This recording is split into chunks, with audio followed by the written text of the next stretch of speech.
Welcome back, Augustonians, and welcome to newcomers to Lit Friday. My name is Jessica Lanay, the host and curator, and we are back this month with a conversation with the three-time Grammy award-winning, Tony award-winning, awards on awards on awards, vocalist, musician, and producer, Dee Dee Bridgewater. And I'm in such a privileged space to be able to speak with her. This is very exciting for me and the August Wilson African American Cultural Center, because she is brilliant in doing it for all of the outspoken ladies out there.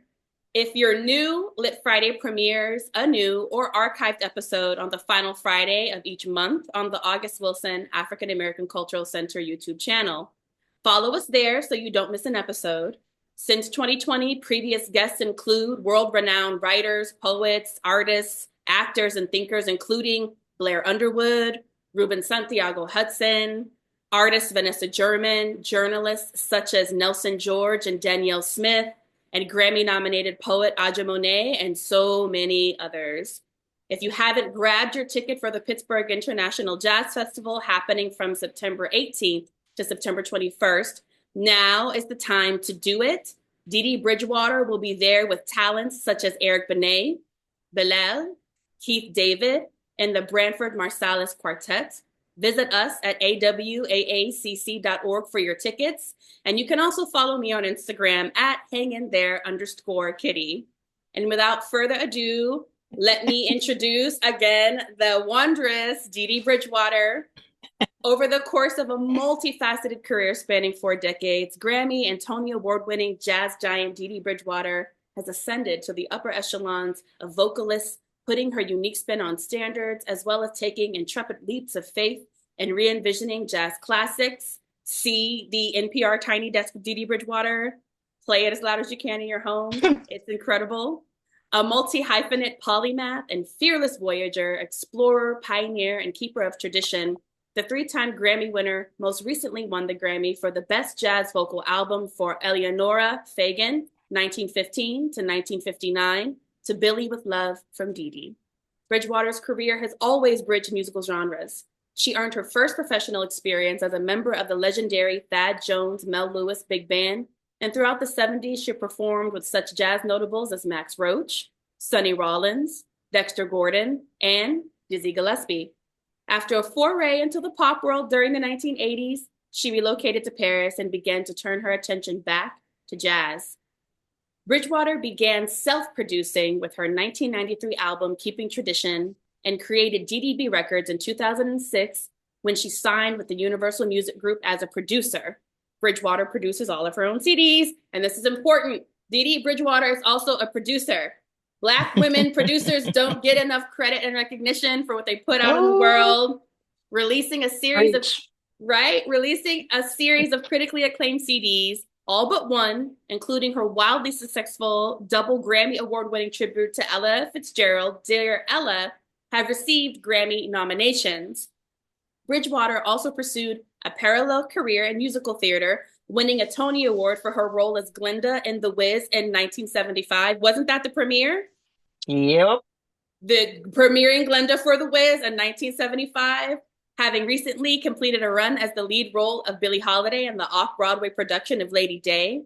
Her other theatrical credits include Sophisticated Ladies, Black Ballad, Carmen, Cabaret, and the off-Broadway and West End productions of Lady Day, for which Bridgewater received the British Laurence Olivier nomination for Best Actress in a Musical. She also served as the namesake host of the long-running syndicated NPR radio program Jazz Set with Dee Dee Bridgewater, produced by Becca Pulliam for WBGO. Everybody, please get your donations to NPR. Yes. Make sure that you support them as an independent news organization. Help them with the transition to social media. And we need NPR more than ever. And we also need Dee Dee to possibly return there and give us her voice during prime time every week if she's available. As a goodwill ambassador to the United Nations Food and Agriculture Organization, Bridgewater continues to appeal for international solidarity to finance global grassroots projects and the fight against world hunger. In April 2017, she was the recipient of an NEA Jazz Masters Fellows Award with honors bestowed at the Kennedy Center in Washington, D.C. In December 2017, Bridgewater was presented with the ASCAP Foundation Champions Award, acknowledging her charitable contributions. In 2018, Bridgewater received the prestigious Doris Duke Artist Award. 2019 brought her induction into the Memphis Music Hall of Fame in recognition of her contributions to music and in celebration of her latest CD, Memphis. Yes, I'm ready. That same year, Bridgewater launched the Woodshed Network, a nonprofit partnership with 651 Arts, created to mentor, connect, support, and educate women in jazz. Bridgewater serves as artistic director with lead support by the Doris Duke Charitable Foundation.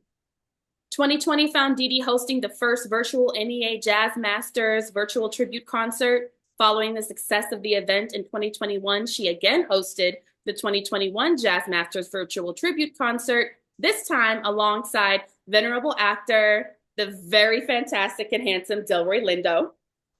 In 2022, Lindo again joined Bridgewater to host the inaugural Jazz Music Awards. In 2023, Bridgewater oversaw the fourth year of the Woodshed Network program and can be found touring worldwide with her Dee Dee Bridgewater Big Band, quartet, and in duo with Grammy-winning pianist Bill Charlap. On June 13th, Dee Dee Bridgewater and Bill Charlap, 2013 of 2025, Dee Dee Bridgewater and Bill Charlap released their album Elemental. Two of the most highly respected figures in the world of jazz, Dee Dee Bridgewater and Bill Charlap, document their critically acclaimed, sold-out live concerts on their first collaborative album, Elemental. Bridgewater and Charlap curate a repertoire that only they can present, exploring the deep understanding of jazz tradition alongside impeccable phrasing and a once-in-a-generation dynamic range, bringing a level of sophistication that is sure to be considered a masterpiece for generations to come. The Wall Street Journal review said of their collaboration, the result? They sound better than ever. Dee Dee Bridgewater is honoring the August Wilson African American Cultural Center with her talents and innovation at the Pittsburgh International Jazz Festival from September 18th to September 21st. And Bridgewater, as always, is not and will not be missed. And I have to thank you so much for making time out of your busy day. Everybody wants to talk to you. Everybody wants to talk about this album and you and the work that Bill, if I may, have been doing together. It's really, really a huge privilege. But in the spirit of Lit Friday, we always invite our guests to read something. And so we want to hear what you want to share with us. Okay. I would like to share a piece of prose. It is a lyric that was written by Abby Lincoln.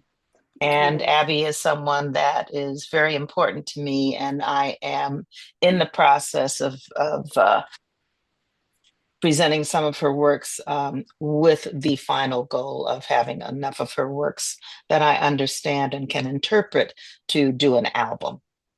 So this is a song that I have been doing for a few years now, but generally when I do symphony work with philharmonic or symphonic orchestras. So hold on, I've got to go out of the Zoom picture. Bye, everybody. But I want to read this, okay? So hold on, Jessica, while I pull it up. I left my iPad in Italy, but thank goodness because you just came off of tour, did you not? Yes, Absolutely, yeah. But my sound engineer actually found it, picked it up, and forgot to tell me he had it. Okay, at any rate, here is the song Holy Earth, which Abby spells WHOLLY. Okay. So, oh, the holy earth's a mural seen from way up high, abstracted natural bas-relief witnessed from the sky, clouds that cast a single shadow, drifting, moving on the ground, creating an illusion as the world goes round. Places where the folks inhabit have a geometric grace, circled, squared, sometimes triangled, ruled with lines and space. Waterways and craggy mountains seemingly reveal a plan, just as if somebody drew it with a great big giant hand. Life's a repetition. It's an action of repeat, act of doing, act of saying, something bitter, something sweet. Acts of life that keep occurring, ghosts appearing through the sound, waving at us from the distance, 'cause the whole wide world goes round. Generations generating, bring the people here in mass, living in a world of everybody second class. Forming, moving in a circle, ghosts appearing through the sound, waving at us from a distance, because the whole wide world goes round and round and round and round. The whole wide world goes round. People living here before us leave a memory behind. Actions done, actions written, impressed upon our minds, forming, moving in a circle, ghosts appearing through the sound, waving at us from the distance, because the whole wide world is round and round and round and round. Yes, the whole wide world is round. Yes, the whole wide world goes round. Okay, so that is Abby Lincoln. That is a piece of her prose that she wrote music to, and then it becomes this amazing lyric that I really enjoy doing because Abby writes with so much imagery. There's Mhm. so much imagery to what she says, and then her lyrics just they speak volumes. It's So I a don't know if you want to analyze this or. it's a powerful combination, and it also has that aspect of timelessness because especially Mhm. in the context we're in, it's a reminder that, if the planet was like a 1975 minivan hurtling through space, we're all still in it together, right? Like Okay. we're all still connected. We can't get Mm-hmm. out. We have this planet to preserve that's going around, but it goes around and also moves through space and time. And Mm-hmm. we are the crew right now, essentially. And we've got to figure out a way to collaborate rather than fight. That's what that makes me think of in the context we're in, you know? Wow. Okay. I appreciate that. I appreciate that, Jessica. For me, it also signified, I'm gonna go out again so that I can actually look at the lyrics. But it also is talking about the fact that the world keeps regenerating and that we don't stop to take the time to smell the roses, so to speak. So we don't look at the magnitude of this planet, this earth, and the way that it has been created. And, looking at the mountains, just looking at all of the beauty of nature. So it's about, protecting Mother Nature. It's Yes. also about the fact that we are people who inhabit this place. And, she says that places where the folks inhabit have a geometric grace. I was like, Mm. wow, Abby, circled, squared, triangle, ruled with lines and space. I just love her play on words and the image, that she gives us. Life's a repetition. It's an action of repeat. So she's talking about how, with each generation of human beings that are on this planet, we are somehow repeating the Right. actions that have already been done before us. The fact that for me, this says that we still haven't learned. Right. you know so we have these ghosts that keep coming at us, and those are, for me, are like our ancestors or people from the past, as a reminder that this world is turning around and we have got to get out of this vicious cycle. So Exactly. this is where that's what I get out of this. I thought it was interesting that she says that we are living in a world of everybody second class. I think Right. that speaks volumes. No, that's very powerful. It also you brings to know mind the album she did with Max Roach, was its Protest. hmm Yeah, And we insist. we insist. And Hmm there's a song there where she just starts out with like lyrical improvisation and hmm kind of following the scales. And by the end of it, she is like screaming. Like, Yes. of course, because of my age, I'm like, oh, this is really like metal, right? Because of course she's a vocalist. She's not just going to scream. She's skilled in hmm how to push that kind hmm of sound out of herself. And it always brings me to tears because it's another way in her vocals that she represents this idea that she has, right? Like the potential of humanity betraying itself and all the things that could be, Yes. you Yeah. know, and how Yeah. powerful that is. You said something interesting. You Mm. said that you were covering, not covering, but working with some of her songs and that Mm-hmm. you were trying to interpret them. And I Mm-hmm. wanted to dig more into what interpreting Abby Lincoln looks like for you as a vocalist and then a producer, or if there's a difference between the two. Well, yeah, absolutely. There's a difference between, being a vocalist, being an artist who interprets material and producing. Those are two separate things. Um, Abby's lyrics for me have many layers to them. There's the superficial layer um, of the song, and then when you think about it, it takes you to a different and deeper place. And then if you think about it more, it can take you even deeper. And that is something that I really love with her lyrics. And this is why I say it's more like prose to me. It's like poetry, more than it is a lyric, and Abby felt that she was a muse for her ancestors, and that in her final stage of life, that this was what her purpose had been all along, was to be this muse and to get these words out and these thoughts out and these ideas out through song. So um, there's a song that there are a couple of songs that I've started doing that I want to have on this eventual recording project. One is Throw It Away. Do you know that? No, I'm not familiar Okay. with that track. Okay. So there's that song, and then there's another song that's been recorded by several artists, and it's called "And It's Supposed to Be Love." Mm. And I was doing that song, with the lyric. I mean, I would have to read it to you, but um, I realized after doing it for a few times that this was not a love song. This was a song about narcissism. Mm-hmm. And so, I've been able to get her message across with that particular song and with this other song, Throw It Away, which is about getting rid of things that we don't need. If it's not for us, letting it go. Um, and at the end of that song, I have the people singing "Throw It Away," Mm. "Throw it away with me." What is the actual line that I have them sing? Well, I'm in the wrong song. Haha.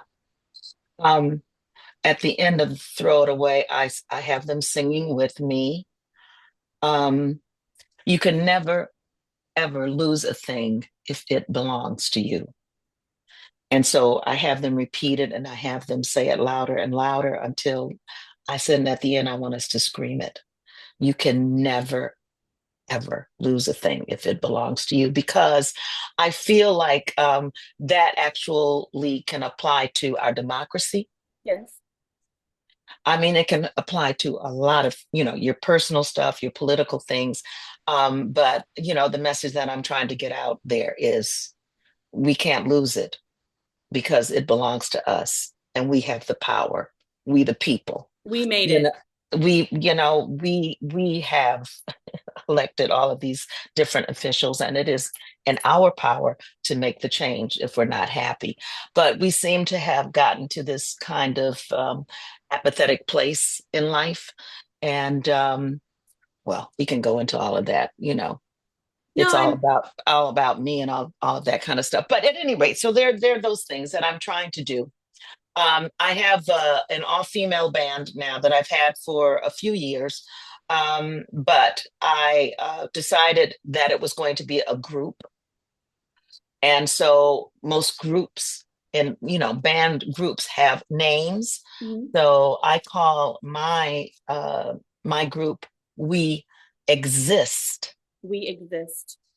because we women exist in this jazz world, and I'm trying to really help to break down this patriarchy that still exists in Mm. this world. I mean, every day you can hear about some woman who is a musician in jazz being put down, by her male counterpart Right. for something. And so that is part of why I created, the name with, well, it was actually my oldest daughter, Talani, who does my management, who found the name for me. Um, so I'm trying to also do socially conscious songs, protest songs, to just try and shake people up a little bit without actually speaking about my political beliefs. I'm going through the music that I'm doing to try and get messages across to the people about the dangers that we are in right now, this time that we are in, and how we need to really stand up and be counted for. I You have know, this conversation a lot of times with mm, friends of mine who were also mhm, into music, and it's about mhm, music during the civil rights era, music during the Black liberation movement, the mhm, anti-war music that came out during the Vietnam War, etc. mhm. And we're always asking ourselves this question: is music still positioned to do the same work as it did before? And you bringing up this new project and the We Exist, the band that you're working with, that you're in and Mhm. working with and leading, what do you think of that question? Do you still believe that music is positioned to do the same work as it did before? Like when Sam Cooke saying a change is going to come, do we think that that's possible, especially with the way the industry is right now? Um, I really can't speak about the industry because I am so caught up in my personal life and and my career. But I can speak to the reactions that I'm getting when I'm doing this repertoire that I'm currently doing and being on stage with women. Um, First of all, the rise that I get from women when I say, and the band is called We Exist. And then, from my days in the Black Power movement and, with the Black Panthers and then going forward, I raise my fist and I say, we exist. And by the end of the concert, when I'm introducing the musicians, after each one, I say, we exist. And then I turn and I say, and it becomes a kind of rally cry of the women. And they're all raising their arms and they're all, that one arm, and they're all going, yes, we exist, we exist, we exist. So it becomes uh, a kind of rally cry in that sense. And then after, I've finished this concert, um, um, we do an encore because I am blessed that, we are always asked to do an encore. And after the encore, then I say, we all exist. And then I say, and this is why it's so important to raise our voices and protect our democracies around the globe, you know.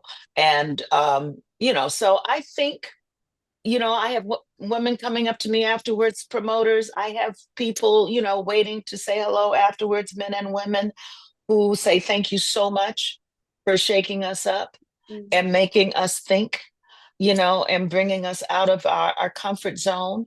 And thank you so much for speaking out for women. Thank you so much for, trying to let a larger audience understand the importance of breaking down the patriarchy in jazz. I mean, so I get all of these things that happen. So the long answer to your question, yes, I think that music is still powerful in making socially conscious statements.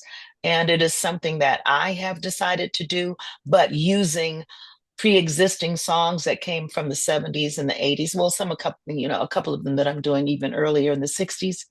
But I'm finding that it resonates very, very strongly You're finding with that there's a people. need. People And need the oh, there community in is the an music. absolute need. And a lot of people say, I wish more artists were doing this, you know. So I know that, across the different genres, we do have artists who are speaking to the issues that we have today and, are doing it through their music, and making some very powerful statements. So I'm very pleased with that. And I'm very proud to be among those artists who are thinking um, about the importance of using our our individual platforms to kind of try to shake things up I as socially and politically. I like fangirled out before I hit record, and I was like, oh my gosh, like me and my mom were such big fans. And, but also we're fans of who you are as an individual, who you are determined to be, because it gives a lot of inspiration.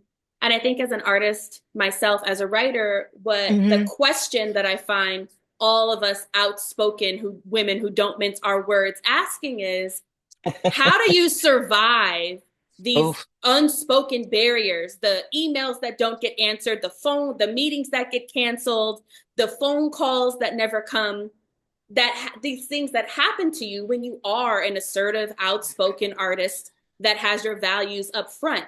How have you worked through that in your career? And what would you say to women that have that same question? Like, how am I going to survive being blackballed because I have a pro abortion stance? for me, Jessica, it has been more about making the statement, standing for my own personal beliefs and being honest and true to Mm, myself, or as we say today, speaking my truth. Um, Trying to do it in a manner that is palatable for a larger audience. So it means that sometimes I have to tone down my rhetoric in order to get it across to a wider or a larger audience. So I have learned to really be aware of my circumstances, the situation that I am in, where I am trying to get a point across. And then I adjust my tone, my speech, my everything based on that immediate situation. I have always tried to do this as I identify as a female, she, her, through a kind of feminine, soft lens, um, and only use my hardness if I find myself in a situation with all men where they are really trying to roll me over. Um, so I have just learned, over the years, how to look at each situation, how to evaluate it so that I can make the proper call on how I'm going to deal with that particular instance. I can give you an instance that happened to me recently. This was in May. I was asked to join the board of a very big and important company. Um, and I was being interviewed by, let's see, three powerful white men. mm, And I was the only chocolate person in the room. So I'm female, I'm Black. They're interviewing me. And at a certain point after I'd answered all their questions. And of course, in that particular situation, I said, okay, I kind of feel this energy in the room here. So I'm going to need to be that outspoken person. yes. Okay. And so I answered everything and I was extremely professional because I did want to be a part of this board. And I was really, really quite flattered that they had reached out to me when there were so many other people. It has to do with, the music industry in general, in large. Anyway, so we get through the interview and then they start asking me what I thought were very patronizing questions Mm, and making these statements. And one gentleman says, oh, because someone one of these men said, oh, I understand, you lived in France and, well, everybody now is, trying to get dual citizenship and, and so I would imagine, this is something that appeals to you and da da da. So I get ready to answer. And then another guy says, well, Dee Dee, She did live in Paris for a very long time. And she played a lot of great clubs there. And I stopped them and I said, excuse me, I don't do clubs. I don't do windows. I don't mop floors. I don't make beds. And you can kiss my black ass for even thinking that that is what I do. This gentleman lets me know you don't even know what I do. And you are Right. asking me to be on your board.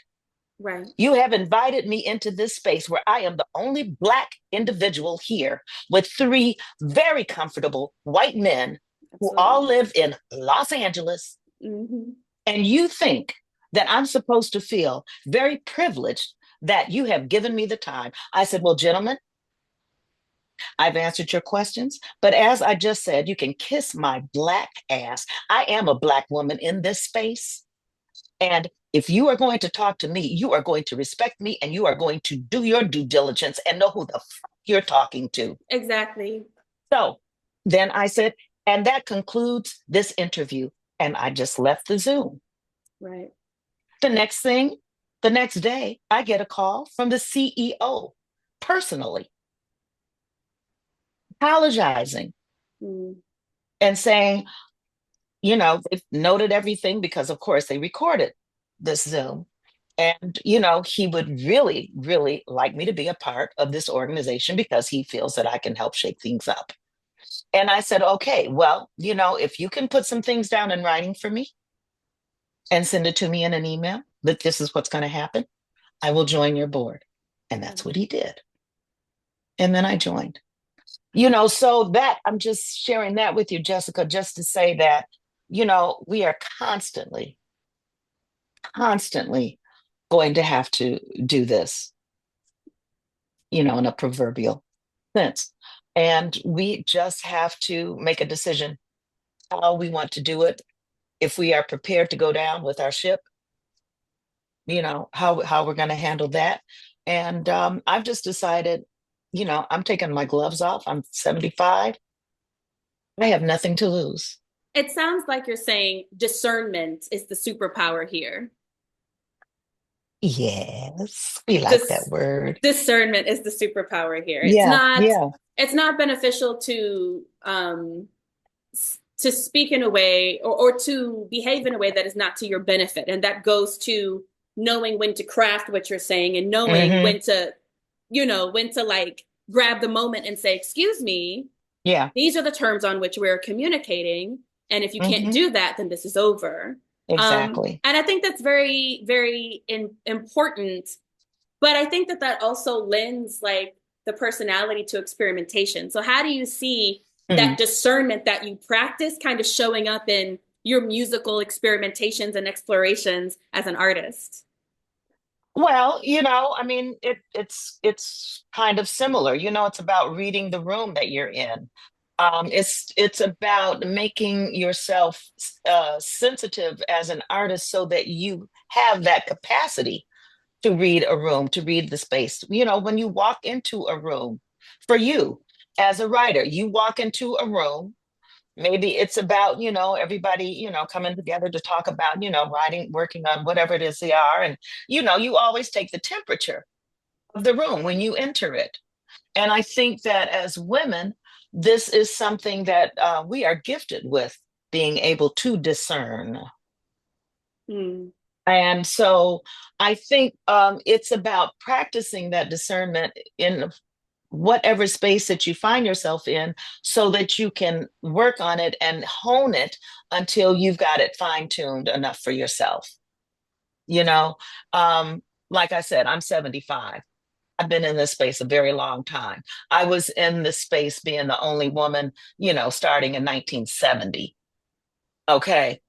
And I really had to learn how to be quiet, when to listen, when to speak up, speak out, how I was going to move in the space, if I was going to be really feminine, if I was going to be, because I would be on buses with men who could all be my daddies. They Hmm. were all like my fathers, but cursing, talking, I mean, so much trash, and talking about women and their escapades like I didn't even exist. Mm. because I would sit kind of in the back of the bus. So I could allow this to go on because I needed to know how these men function Right. because this is going to be my new world, Right. you know? And I have to say that when I started doing the whiz and I was able to go into theater and go into another space, it was at a good moment because I had decided after 4 years of listening to this and having wives come up to me at the end of these tours when I'd get off the bus, how was my husband? How, I was like, I am done with this. I am Wow. done with this, and I'm done with this thing called jazz. Y'all got this. Y'all have got this. Let me go on and do this theater thing, and that was a whole other thing. So I guess this is all to say, Jessica, no matter what your walk of life is, learning how to read the room in your space where you reside, you know, professionally, personally, politically, it is all about being able to understand where we are.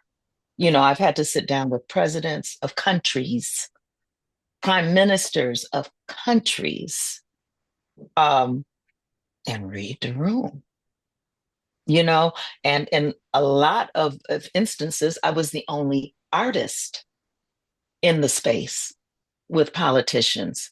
Right. And so I had to learn how to read all of those spaces and how to navigate in all of those spaces, you know?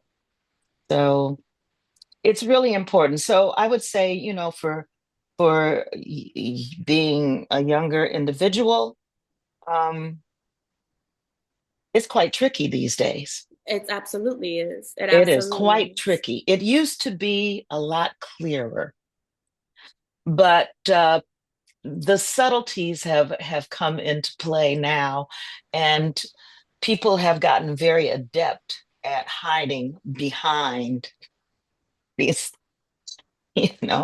images that they project, these personas that they project. So it's more difficult, you Right. know so. So I think that there's like a moment where you like return to jazz, and in your bio it's kind of around like this, was it like 2017 kind of moment, and then COVID happens. And we have this other instance where all of the kids are listening to their parents' music because they're locked inside, right? Yes, yeah. And so I feel like what happened was is that when we had, like the 50 years of hip hop, we also got an expansion of audience for jazz because Hmm. everybody is in their parents' records or they're trying to find that song. I cannot Hmm. find a person beneath the age of 30 that doesn't know that the SWV song Rain sampled Tracy by Jaco Pastorius. Like, I Hmm. can't find someone that doesn't know that. And then you, Slum Village, sampled one of your songs. Talib Kweli sampled My Lonely Room. And I wanted to know how you've experienced this kind of moment where the jazz audience has, for the first time in a long time, kind of skewed younger, and even to those kids that are more interested in like pop hip hop or like Hmm. pop itself. Now they're Hmm. becoming more involved, right? Even when I watch the videos of the North Sea Jazz Festival on YouTube, I can see the crowd over the years is getting younger and younger. And I wanted to know how you've experienced that as an artist, and also about like how you feel about the kids, so to speak, getting into your music and sampling parts of it. Hmm. Well, I'll answer backwards. I love that has happened, but I have to confess, I am so, oh, that's a hard word I was going to say. I'm just not knowledgeable about the hip hop world, Mm-hmm. and something else that I've realized, now as I'm getting older is how much of a jazz snob I really am, and how much uh, or how little I know about hip hop and rap, and I mean, just all of these other genres. And so, with my son and my second daughter, who's also a singer, China Moses, and my son's name is Gabe Durand. They're trying to bring me up to speed, but it's it's difficult. But I love, being sampled. I love that I still have some relevance. I am really grateful to, at my age, still have relevance, to still have a voice, to still tour, so that is all great. And so, just by nature of me being out there, I am able to see how the audiences are changing. And I do see a lot more young people at the venues that I perform in. And that's both in the United States and abroad. And I think it is just because younger people are wanting substance and are digging deeper and need to have this kind of interactionary experience with music when they go out for live performances. So I think that that is why we're seeing younger people, in what we could call jazz shows, because when young people come to my show, they say, oh my God, if I had known this was jazz, I would have been here a long time ago. And then I have to say, but Absolutely. sweetie, what I'm doing, at the moment is not jazz, it's more like R&B fused and blues fused, jazz, fused in these different genres of music. And so that I think is what helps my music be more palatable with young people. And the fact that I move on stage and the fact that I can be a little raunchy depending on where I am on the stage, and so these young people see this older individual being youthful and speaking truth Yes. and all of the stuff that I do, and they're like, oh shoot, yeah, I like this, so that's me. And so that's my take on it. As the movement in general, I think that there might be some of those aspects to why a lot of younger people are just being drawn to the broader term of the word jazz, Mhm. because most of the musicians now, in what we're calling the jazz idiom, are combining all kinds of other musics, so it's a hybrid. Jazz has become a hybrid, which is okay, because everything has to grow and, everything morphs. And so I think and I think that, with the younger people, like you have Steve Adjua, for example, Christian Mhm. Scott, you have Cecile McLaurin Salvant, you have Jasmine Horn, you have Brandy Younger, you have all of these fabulous, interesting people coming on the scene now who are taking the music and exploiting it and doing other things with it, Right. depending on who they are. So I think that that also, helps for a younger audience, especially when you've got younger people who are doing the music and who are going beyond just singing or playing, you know. Um, Cecile McLaurin Salvant is also an artist, a visual artist. Jasmine Horn also creates clothing wise. And, I mean, she produces herself. She has, created a, a vocal workbook. I mean, everybody is doing something else besides And just performing. and the jazz musician women are also like percolating, right? Like Hmm. there's Esmeralda Spalding, Oh, yes. right? Who, There's received SP. some, like training from some Prince in her past as far as Hmm. musically is concerned. Hmm. I just I can't believe I can't remember it right now. You looked it up you looked up some lyrics for yourself. I saw it earlier today and I'd listened to it, but there's another musician that does more experimental um Hmm. jazz Hmm. that is just wonderful. And she has a very kind of like outer space, galactic. You know who I'm talking. Faith, wait,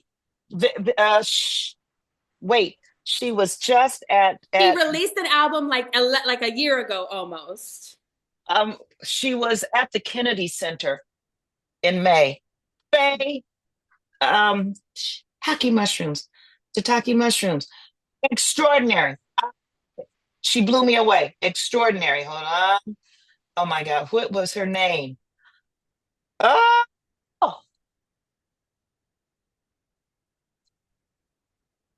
Faye Victor. At any rate, No, right. We're sorry to you, friend, if you're watching this and we just cannot get a hold of your name, but you know who you are. You're incredible. is it, yeah, Faye Victor? Yeah, I think so. I think Yes. so. And Ext- Extraordinary. extraordinary, right? Extraordinary. Her vocal range is insane. Oh my gosh, I'm getting goosebumps. I had not heard about her. I was so late to this party. She does kind of free, how to describe her is impossible. She puts her own lyrics to material that's been recorded to solos, Right. and then she writes her own stuff. And OMG, Right. they Incredible. just insane, insane. She's so incredible.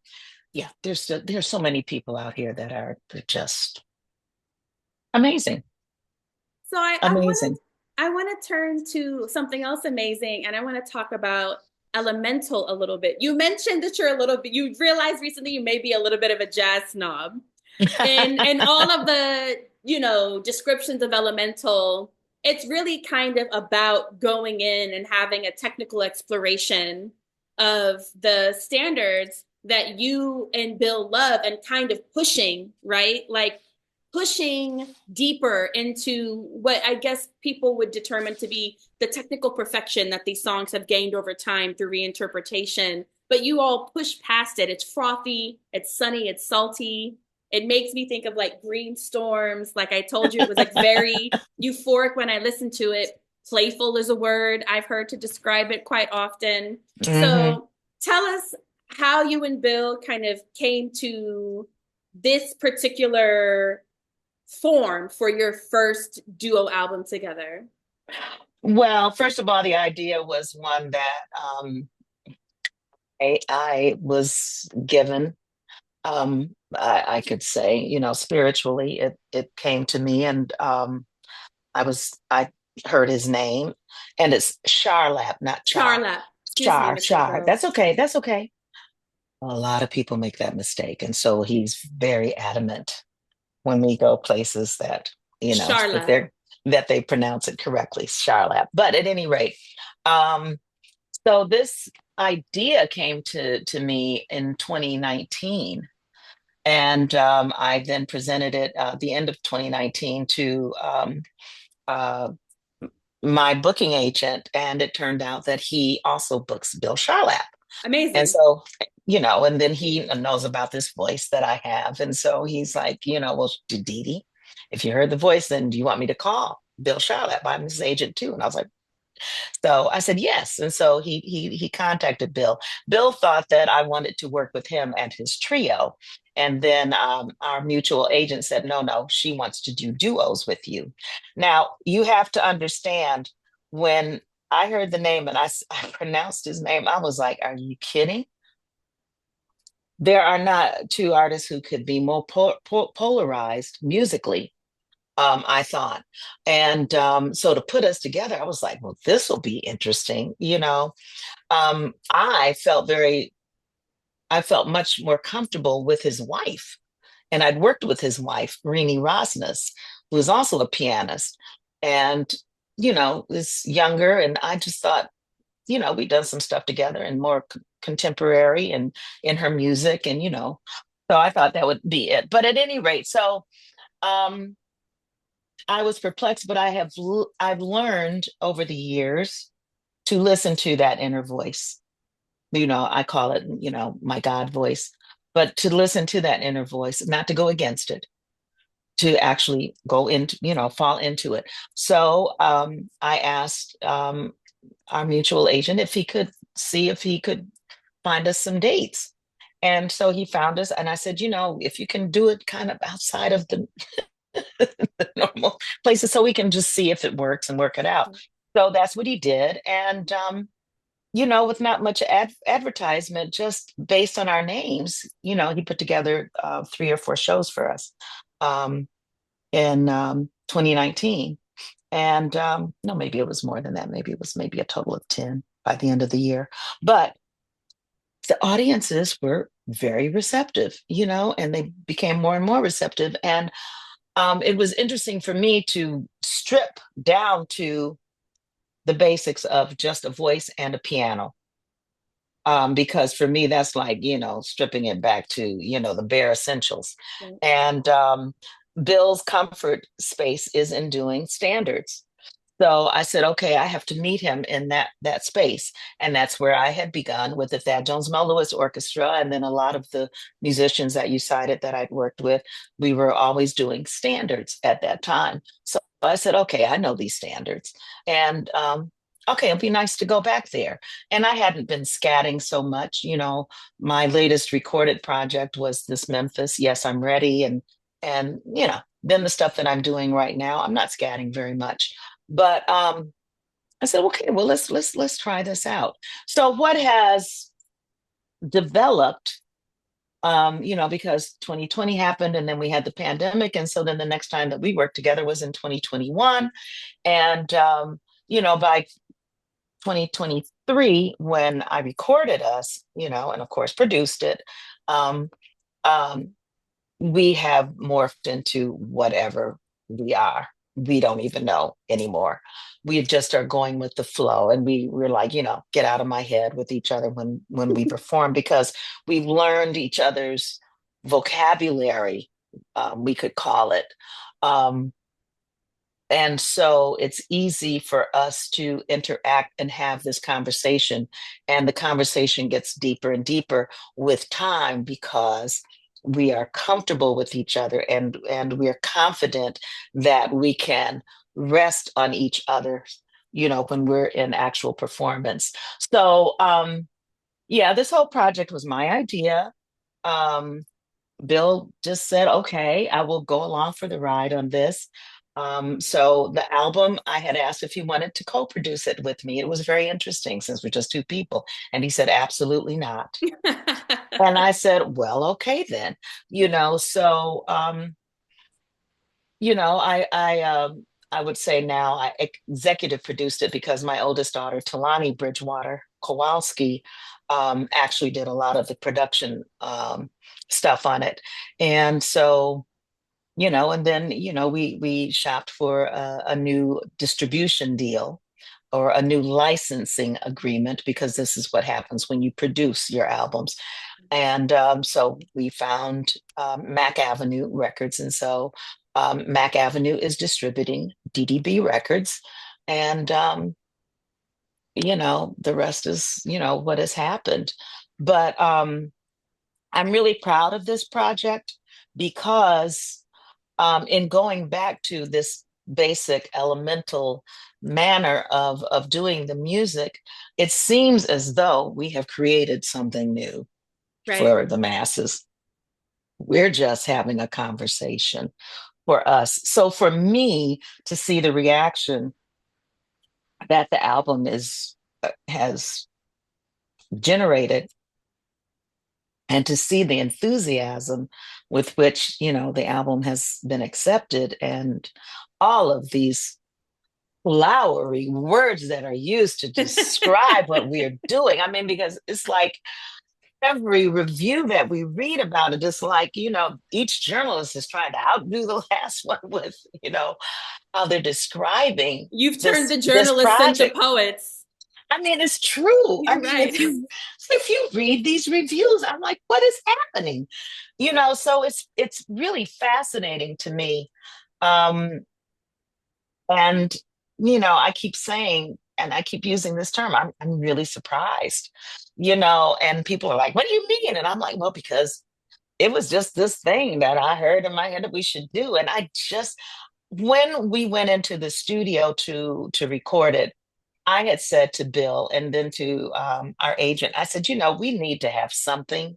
We need to have a business card. We need to have a calling card, so that promoters know what it is actually that they're buying, because they were just relying on whatever they could pull up on YouTube and, the descriptions that we would give them. They didn't have anything to listen to.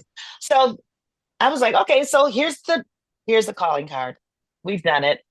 So now promoters can say, okay, this is what it sounds like.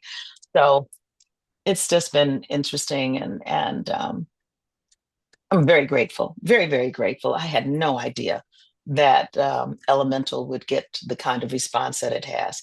My daughter and the oh my goodness, the artist who helped to create my cover.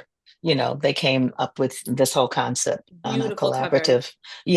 collaborative level. And then I love how they use the planets and, the orbit, to put the names of the songs on the planets and all of that. It's very cool. It's very, very, very cool. I'm really pleased with it. Bill and I really have something that is quite unique.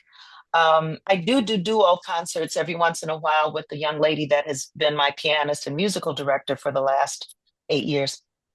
We cannot do this. She cannot do that. She needs, and I even asked her recently, I said, can you kind of free yourself up? Can you go away from the paper? We've been doing this material for years. And we recently had a duo concert and she pulled out all the paper, all of the lead sheets.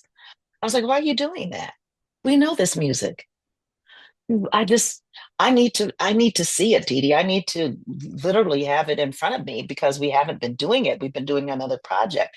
And I just thought, oh, this is interesting that musicians are not as flexible as I am to Mm, move between different genres and still have it in my head, right. and be able to express it and do it, unrehearsed, because this is how I started, and so I have honed different tools. I have a lot more tools in my tool shed than a lot of people, so I'm just realizing this now, and I was so surprised. She cannot interact with me. I said, well, let me go stand behind her since I've been doing these shows with Bill. And she and I hadn't done a duo concert in a long time. And I said, let me just scan in her ear to see if she'll pick up on any of the phrases and, incorporate them in her playing. Never happened. So I came out of that going, oh, huh. Okay, so then, Bill and I really do have something that is quite unique. You have the call and response elements. Yeah. So, but we really listen to each other. And that I think is because he respects and understands my musicianship, you Mhm. know? So, whereas she has this kind of finite image of me being the singer musician and her being the pianist, you know? And so we don't really, it's quite fascinating. And it is not to put her down at all. It's just to see for myself, in a comparative situation, the differences, Right. that exist. And so then how I have to adjust, my performance and everything, because there's also the performance element, that I'm very, very conscious of from, my years as an actress, Right. and understanding that, especially if I'm in a duo situation, I'm really going to have to incorporate some of that so that I can keep an audience interested. I'm really going to have to play up the storyline of each song Mm. that I'm doing so that I create these kind of, for me, vignettes. Right. And Yeah, occupy the space to activate the exactly. space over and over again. Exactly. Exactly. So people don't get bored, Exactly. So yeah, it's interesting. And I think I went away from your question, No, Jessica. no, you've been answering the question. My last question, and I know that we're short on time, is really about asking about who you are as a producer. I read a lot of interviews in preparation. I watched a lot of interviews as well, and they're precious because you're very discerning with who and when you do them. But I have yet to see someone ask critically about your identity as a producer And I want to learn about that. And I want other people to know about that identity you have as a producer. Well, when you produce an album, usually it is the job of the producer, in the larger sense of the term, and from, going back to the 90s and the early 2000s and all of that. It was the producer who had the concept. Um, it was the producer who then would engage the musicians. It was the producer who would pick the sound engineer that he thinks, and listen at me, that he thinks Mm. is adequate for that project. It is the producer who then picks the space, which studios are going to be used, and that they're going to, really accommodate the music and the vision of the artist that the producer is producing, so there's that whole aspect. Then there is also the aspect of creating all of the contracts that have to be signed, and agreements, between the studio, the engineers, the musicians, the main contract with the recording company that you're working with, and all of that sort of stuff. So there's a lot of that has to be taken care of, and that is the producer's job. There's also the job of getting because I'm so tired, I cannot find the name, but the person who is going to do your cover material for you. So working with, the layout of your CDs and your vinyls and all of that, that's going to help create the image that the producer thinks is the best image to represent the artist and what the artist is trying to say. So the producer has that responsibility as well. Then you get into more technical things, like getting the mechanical licenses and that sort of stuff. But these are all of the areas that the producer has to be knowledgeable. And you are the very first individual to ever ask me.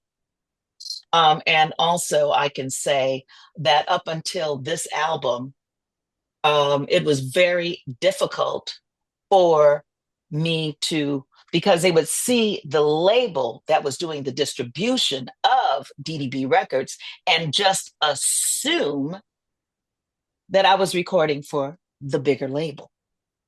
Not that I have my own, and not that I own as the producer. I own all of my masters. So I've been trying to create a legacy that I can pass on to my children with ownership. Okay, so I'm not just leaving this legacy of recorded works, but my babies are going to be able to take this over and turn it into something for themselves. So yeah, and that's what a producer's role is.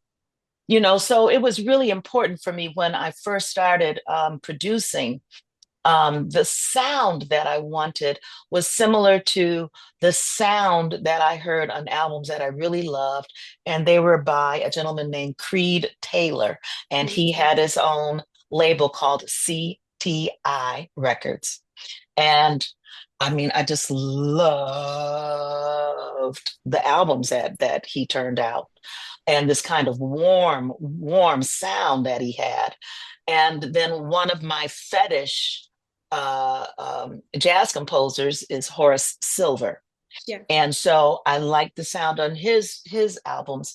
And so I found out that one of his albums had been produced by a gentleman named Al Schmidt, who was kind of like the sound engineer to the Stars. I mean, you just check him out. I mean, he did all of Barbra Streisand stuff. And at any rate, so I liked his sound. So I called him up and I talked to him. And I said, listen, this is what I am trying to go for with my sound. And do you think that you could help me achieve that? So we had a long discussion. And in the end, we decided that we could work together. So he became my sound guru. Now, the gentleman who did the sound for Elemental, his name is Timothy Zick. He has been my sound engineer for, we don't even know. It's been so long. His wife, everybody calls us road husband and road wife. We've been together that long. And when we're on the road and we go to check in, people just assume that we're together. I guess because we've been together so long, you know, but we're not. And we laugh about it. But what is also interesting is that he studied with Al Schmidt. Al Schmidt died during the pandemic in 2020. But Yes, he and was, no. Tim was really, really steeped in how Al Schmidt did his engineering and was a real student of his.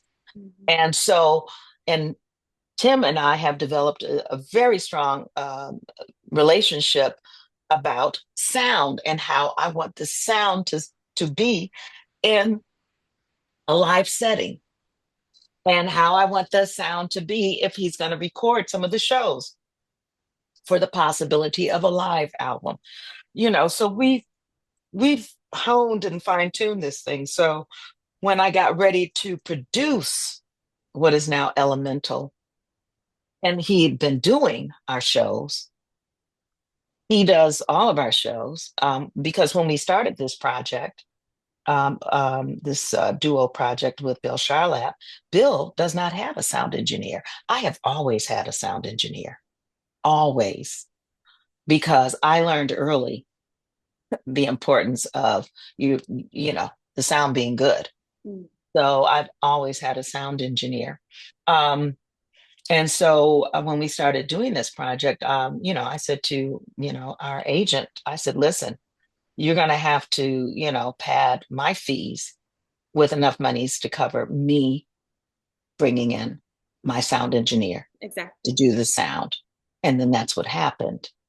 And so now Bill is always expecting my sound engineer, but he doesn't have to pay for it. He gets to, you know, glorify, anyway, he gets to, what's the word I'm trying to find, Jessica? Revel? Well, that's a good one. He gets to revel in the wondrousness that is Tim Zick and having a sound engineer. A lot of people don't have sound engineers, and that astounds me Yeah. because you always hear about people you go to a show and you go, God, it was one with the sound. Right. The Absolutely. You've sound had was that awful, experience. so not at a Dee Dee Bridgewater show. Never you that. know you don't get that. You don't get that. So it's really important. I mean, and I'm really proud because when I lived in France, I not only had a sound engineer, I had backline. I had a backline company that went with me around France. I had a lighting designer. Mm. We sit down with each one of my projects and figure out how we want the lights to be. I had sets. Because that's a part of the story. I treated my jazz in Europe like pop music. My musicians wore Issey Miyake. Hmm. I mean, I had looks, I had a whole theme, you know, and I don't have that now, but I think I'm going to have to do that with my ladies because we're kind of all over the place. And I need them to be a little more fine tuned. And I want us to, through our actual stage outfits, project a particular image as well. I've been of the mindset, that everybody should be free, but I've moved into another phase in terms of, my stage wear. And so they have to come along. So that means I'm going to have to invest.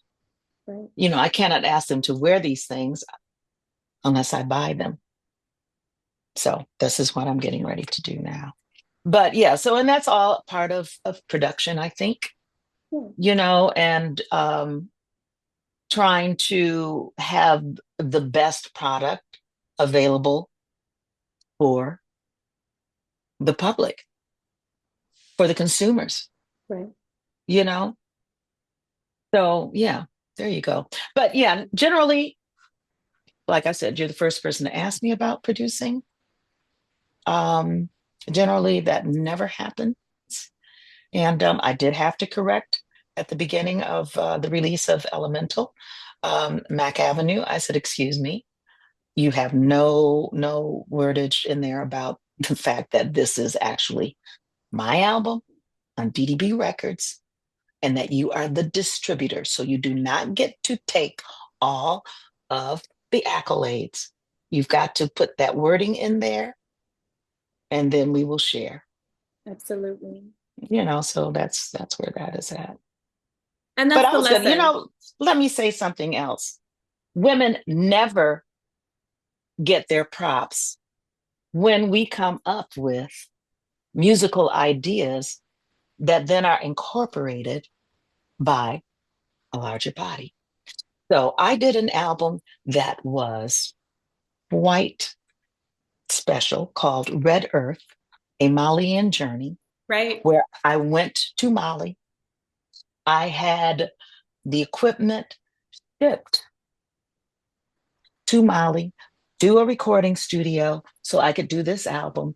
This young gentleman that was doing the sound engineering had already worked with me on another project with Al Schmidt, so he knew how I like to work.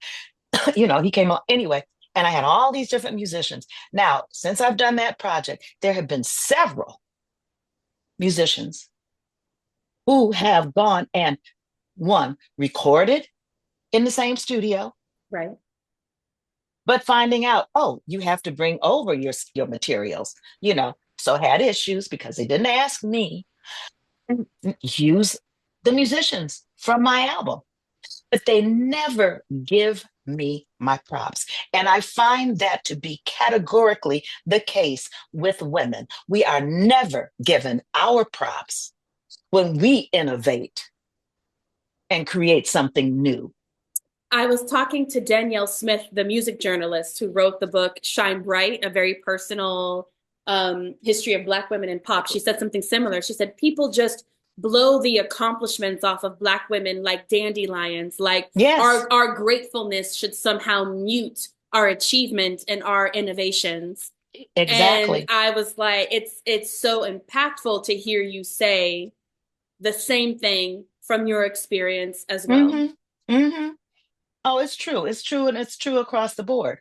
No matter what, no matter the musical genre, we as women are never given our props, ever. Right. No matter how successful we are. I fill the same concert halls as the Wayne Shorters, God rest his soul, Herbie Hancock, all of our jazz legends. I make a third of what they make. And this is fact. I had to replace Pat Metheny one time for a concert in Paris.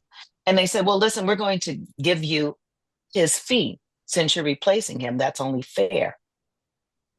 And that was in the late 90s. And that was when I discovered How much more? WTF. Same hall, packed, but for me, because they had enough time to change up the publicity. Right. And yet I make a third.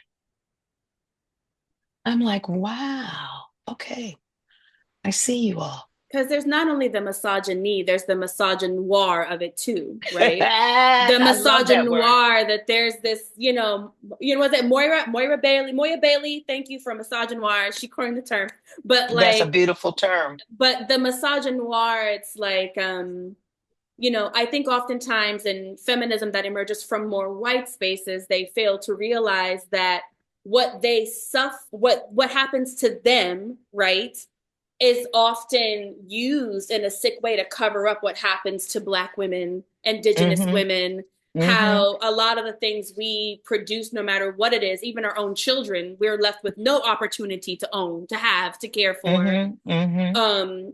And so, yeah, it's been a long career. You're talking about the 1970s, you're 75 now. Like, Mm-hmm. Like It's over how 50 years. Yeah. over It's 50 like years, how do 55. you maintain your stamina? Because this is a long distance run that you're doing.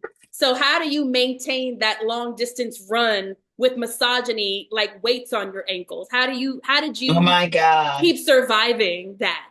Oh my goodness. Ah, I think my immediate response was, oh no.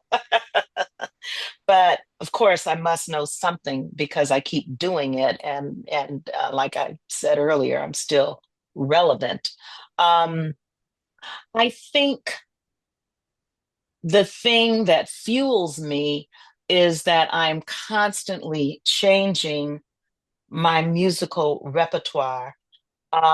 It has become very important to me, but it always has been ex- to allow the opportunity for the musicians who work with me to be shined on.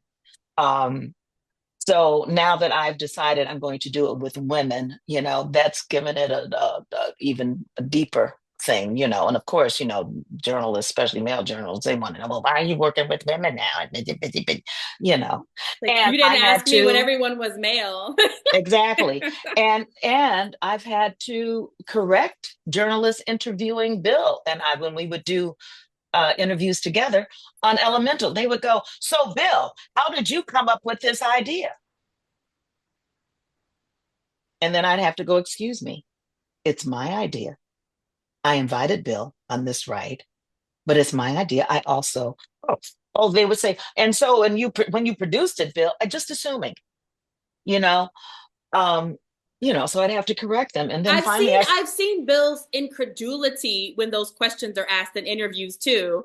Like he's often just like, like, why are you asking me that? Like please ask Dee Dee, which is yes, also kind of rare to find yes, in someone that you have as like a professional musical artistic partner, hmm someone that's very and comfortable enough with themselves to be like, no, this is actually like not the right question to be asking. You should ask this to Dee exactly, Dee. exactly. And and that's also part of what makes Bill so fabulous.